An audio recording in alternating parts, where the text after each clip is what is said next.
Recently in India, a staff member of IndiGo Airlines barred a specially abled adolescent and his parents from boarding a flight at the Ranchi airport. The reason?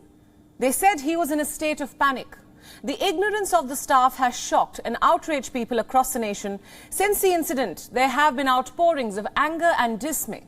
But this event is not an isolated one. It has sparked anger because it has highlighted a bigger issue: the treatment of children and adults with disability. So today on this broadcast with me, Priyanka Sharma, we ask some crucial questions. Is there a lack of sensitization towards the need of a vulnerable section of society? What are the concerns of parents who have a child with a learning disability? How can we create more awareness about this? This, of course, will be the focus of this broadcast at this hour. A recent incident has sparked outrage among Indians and several audiences across the globe. A staff member of a prominent airlines in India barred a specially abled adolescent and his parents from boarding a flight at the Ranchi airport. The visuals of the same incident are on your screen right now. And the question that we aim to ask is that, is there a lack of sensitization towards people who are battling a disability or who have a learning disability? And what is it like to live with someone with a disability? Those are some of the questions that we'll answer or try and answer in this broadcast.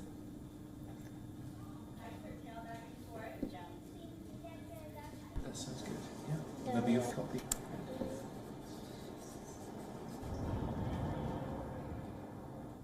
And to answer these questions and for more insights, let me introduce my guests on this show. Tanya Melinchuk. She is the founder of the Autistic Strategies Network, and she is autistic herself. She joins us from Cape Town. Tanya, welcome to WION World is One.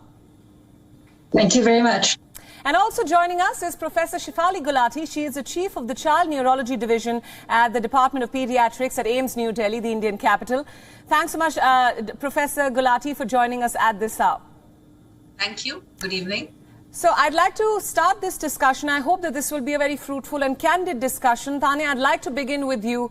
As someone who is autistic and is helming this network, which has the motive, from what I see, optimizing autism, tell us a little bit about the challenges of making people understand what living with autism is like.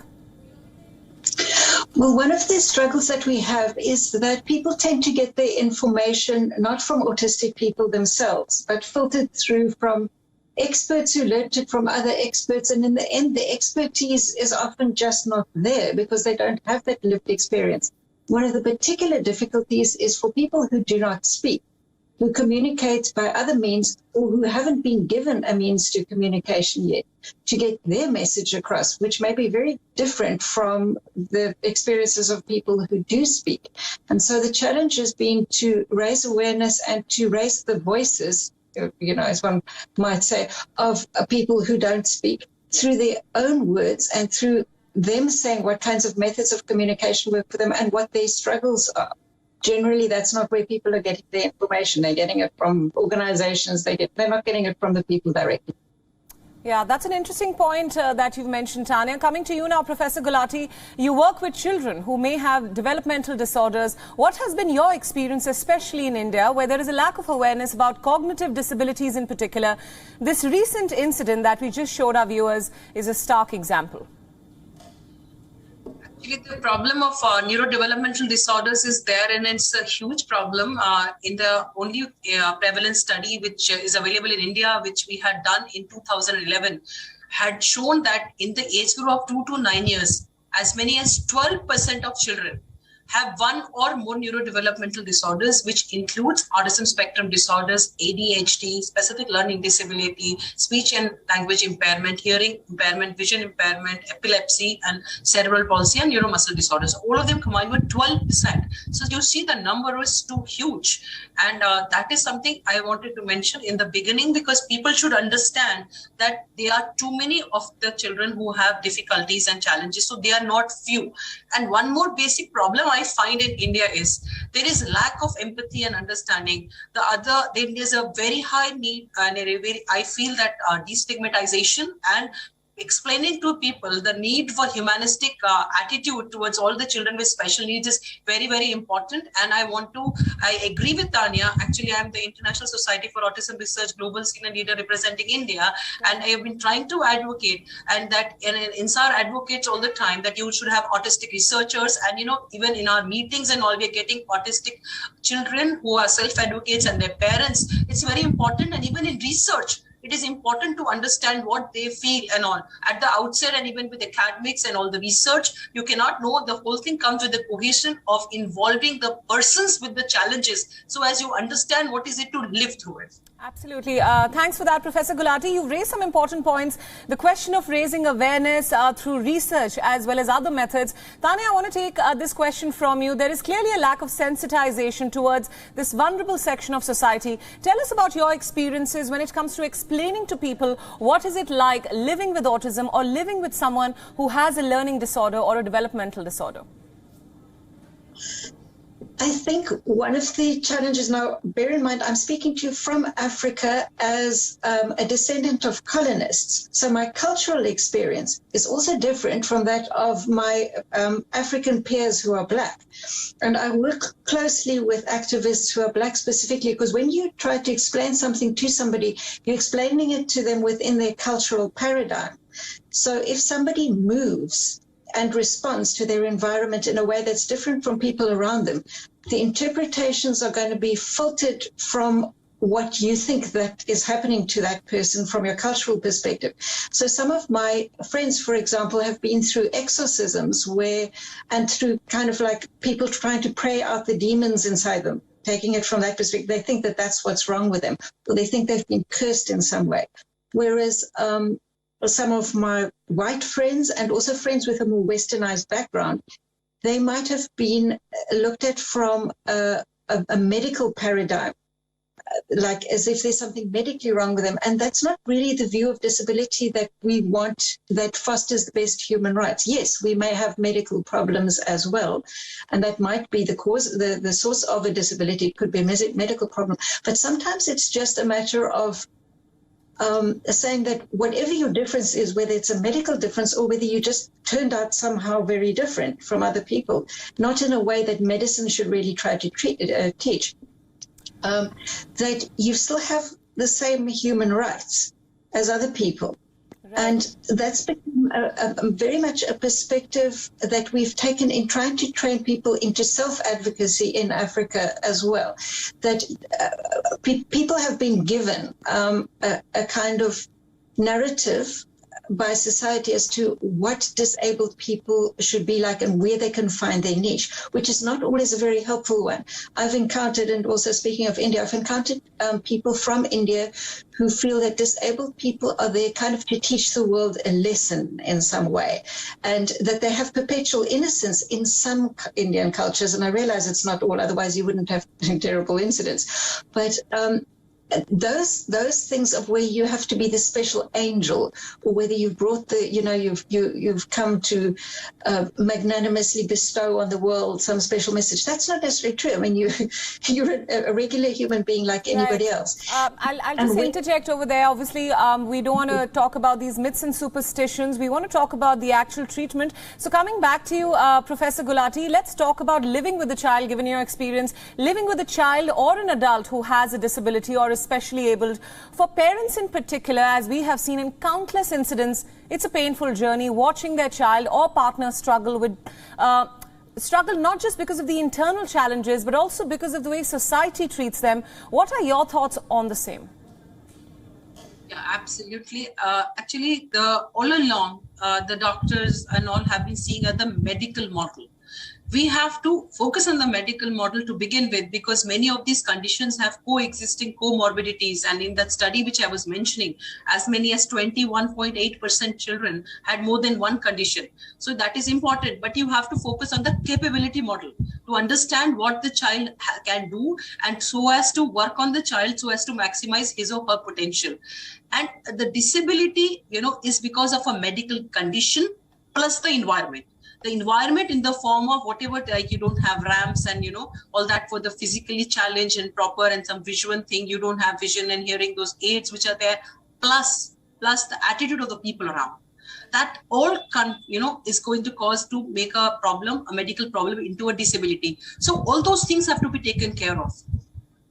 Right, absolutely. At this point, I'd also like to introduce our next guest on this broadcast. Also joining us is Mugdha Kalra, an autism activist and founder of Not That Different. She joins us from Mumbai. Mugdha, welcome to WION World is One.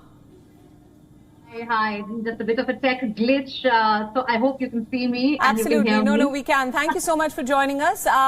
Now, you founded Not That Different, the name says it all, and yet in India and other developing countries, there is a lack of sensitization towards this vulnerable section of society. Tell us about your experiences. Well, I have a son who's on the spectrum, and my entire reason for starting Not That Different was that I wanted to sensitize children who are growing to be adults in the society, and as was very evident in the incidents of the last few days, whether it was the Air India incident or it was the IndiGo incident, that empathy cannot be taught to adults.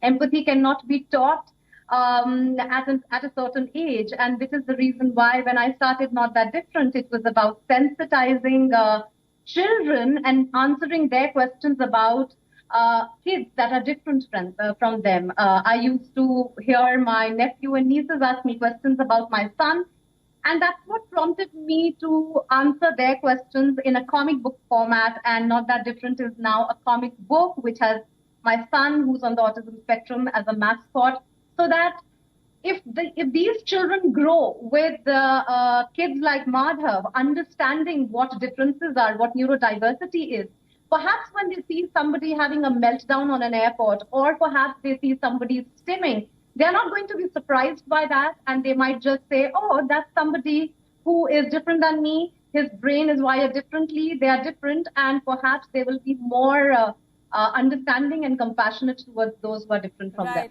Mugdha, you've mentioned a very interesting term, neurodiversity. This is the first time I've heard of it, but I think we need to use this term more often so that it can be part of our daily language. Just to follow up to what you've just said, as a parent who's dealing with a child who's on the spectrum, as you've mentioned, what can be done to create more awareness and integrate anyone with any kind of learning disorder, especially children, into mainstream society? This has been observed in other countries as well, not just India, but developing countries seem to be lacking in this sector especially. Tell us more. I think the primary problem is that we don't know a lot about autism. So what happens is that when I had my son, I had to Google autism to really understand the diagnosis. It wasn't, it didn't sort of come easy to understand what autism really meant. And that is somebody like me who was educated, who was a journalist, who had been researching things, and I still had to figure out what autism is or what autism meant.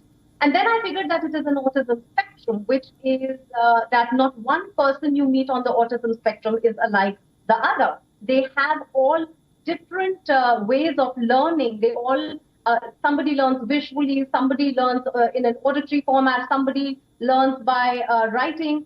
Now you are putting all these kids in the same school. So it is actually very difficult for even schools to identify that whose learning style is what, and then be able to integrate. Right. So in India, inclusion and integration will be tough, but social interaction is not tough. Right. So Mugdha, since I'm sorry to interject here, you've mentioned a very crucial aspect in this discussion, schooling. That actually brings me to my next question, and I want to take my next question to Tanya. Let's talk about the schooling system world over, especially when it comes to children with learning disorders. They're often either segregated or told to transfer to other schools. This happens in quite a few countries. Is this the right approach, or what is the correct approach? It's not easy to answer it quite so simply as a black and white answer, but in general, integration is preferred by people who have been in segregated classrooms, because one of the problems with segregated classrooms is sometimes the safety is less, because there are fewer people who are in a position to report if there is abuse happening in the classroom. If everybody is unable to speak, then the only people who can speak might be the teachers, and so it's hard to speak out about something which is going wrong. The other problem with segregated classrooms is that sometimes the teaching standard is very low. Now, I am involved with some schools which do have segregated classes or who are schools specifically for autistic children, and dangers like that could exist. But they are schools which are designed along the lines of what autistic people have said works for them, and they're constantly adapting according to what autistic people themselves are saying. And I'm talking about some schools which are focused on non-speaking people. Now, you get segregated classes where they're given a limited subset of words to point to, for example, and activists who have themselves got more robust and more nuanced ways of communicating by pointing to a letterboard, later on typing, for example, have said that these segregated classes were useless for them. They want the same curriculum as the other students, and they are being taught things like for a 5-year-old when they are 14 years old, when they're 17 years old, for example.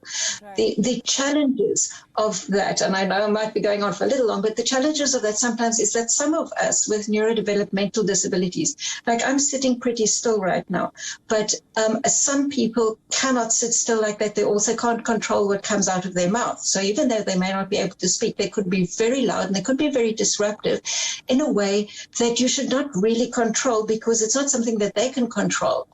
That, however, can be disturbing for other people, but there are ways around that. One of my fellow activists is a teenage boy, and he has those difficulties. He's in an online school, a regular online school, which has got a very good reputation in my country, and he gets his classes remotely. Right. So where it is suitable to be at home and to have an at-home parent to provide that support. Right. Tanya, you've raised some very important points. I want to get some other perspective also. You mentioned online classes. That brings me to talk about the pandemic and the impact of the pandemic on this particular section of society. Professor Gulati, I want to take your medical expertise in this. This recent incident is of one of countless others that possibly don't get the attention that they deserve. The pandemic has also thrown the schooling system in a complete state of disarray. So what, according to you, is the best way to integrate anyone with a learning disorder, anyone on the spectrum into mainstream society? What's the right approach or the best approach? One thing it's important to understand, everybody should understand, not only those with children with special needs, but all the parents should understand that each child, whether a child is having special needs or is neurotypical, has the right for education, and they have the equal right for education. So actually it has to be individualized, and we try to put them in mainstream as much as possible. Yes, many times it becomes difficult, and that is why a role of shadow teacher comes in the so that's why we ask if the shadow teacher can be provided, that would be there. But we have to ensure and see everybody's potential is different, and we have to try to do a mainstreaming. If not, then only we ask for a special section or a special a special schooling in that situation. But something is important, it is that you have to see that they will not change according to us. You have to change the way you are teaching. As very rightly was pointed out, we have to change according to them. And the neurodiversity thing is very much coming up, that we have to use that thing. It is important to understand that it is all a spectrum, also a spectrum, whether it's a neurotypical one or somebody having special needs. And there are various different kinds of special needs. Autism spectrum is one among them. So these are the children having neurobehavioral problems. On the other side, cerebral palsy children are going to have more of physical limitations. So that is important for the society to understand that each individual, whether it's having a neurobehavioral problem or it's having a physical problem, has the right and dignity to be there. So the way the thing people see at the airport and all is not right. They are whenever outside, even in the malls and all, the way the attitude of lack of empathy is there, and then that is very big problem. Right. And the other thing with airport and all, they should ensure that the child should not have a meltdown, so they would have a better easy passage through the security check and all. And one thing I wanted to flag, if you see in the Indian airports, there's so many people standing for wheelchairs, some people who are above some particular age and maybe actually walking around. Right. So we have to be very strict about the kind of special needs attention to be given. I think that should be regulated, and those children who actually need and persons who need special needs should be given special attention, not that anybody and everybody around. And right before we wrap up, I want some final comments from each one of you, given your expertise and experiences, honest experiences in this field. Mugdha, I'd like to take some final comments from you. This recent incident in India has once again put sensitivity or the lack of awareness about disabilities in the spotlight. There are countless other instances, I'm sure. What can be done to bring about a change in mindset? I think what we need to first and foremost understand that these are invisible disabilities. Very, very important for airport staff and everybody around to understand what are these invisible disabilities, how do they manifest, how are problem behaviors different from behaviors that are attached with unruly passengers, as was done in the case of the IndiGo incident. The incident has come under unruly passenger behavior and not a person with disability. So first and foremost, everybody needs to be sensitized about invisible disabilities and how to handle problem behaviors and how to understand those behaviors. Secondly, I think everybody needs to also figure out the ways in which they can be more inclusive. The classrooms have to be more inclusive, our parks need to be more inclusive, our public spaces need to be more inclusive. People need to be told that, okay, this is an autistic child, you can be friends with him, they are not different, they haven't come from a different planet. The world has to be made inclusive, the world around them has to be made more inclusive, and that starts with sensitization, perhaps at schools, where a buddy system can be introduced, where somebody who's different than you needs then perhaps we are cutting even the need for shadow teachers, because at the end of the day, your neurotypical buddy can actually help a neurodiverse child sitting in the same class, and then the social interaction and integration can happen. Right. Very quickly, Tanya, coming to you, what's the way forward? Well, I have had meltdowns on planes myself before. I was a frequent traveler, and I have a lot of tips for autistic travel, but they do link up into awareness of airport staff, of train staff as well. I used to carry a meltdown note with me so that I could pass it in case, because I would lose speech during a meltdown as well. So that training, that advanced training is necessary, but also for a person themselves, because not every person that has a meltdown in the same way, not every person is assisted by the same things. Very much to understand as well, this is a neurological phenomenon. It's not willful behavior when we have a meltdown. It's like a seizure, and it actually, in fact, in some senses manifests as a seizure-like behavior when it's when you get scanned, what's going on during that time. But just as two short messages, I think that to leave in terms of the direction for a path forward. The one is listen to as many autistic people as possible. When you're formulating your policies for anything, whether it is for government as a whole, whether it is for an airline, then get input from as many as possible. If you get it from only one, like just me, you're only going to get a limited perspective. That's the one. The second one is communication is a human right. And that means also including those who have got alternative ways of communicating into that conversation. Very well said, Tanya. Thanks for that. Coming back to you, Professor Gulati, for final comments. Feel that when these children, before their flights and all, they should be told about the entire process. And one of my friends who is in Peru, they had with the United Airlines, the children going through all the security check and all, otherwise before, just to orient themselves, because when they become anxious when they are of the unknown. That is one thing, if we can make those videos and all and make them understand. And sensitization of the staff and teachers is very, very important. And the inclusion in society is the ultimate game, not only talking about inclusion in school. And what they need is equity, not equality. One should understand that. And I think for parents, we should understand, we should not lose all hope. When you feel that you have lost all hope, we have to still go on, and we have to try to maximize their potential. And we will eventually, they should be able to become a productive citizen of the society with all the dignity and respect.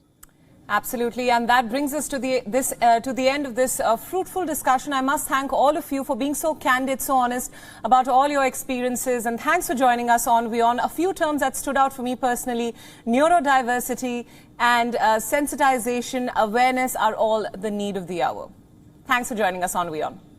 WION World is now available in your country. Download the app now and get all the news updates on the move.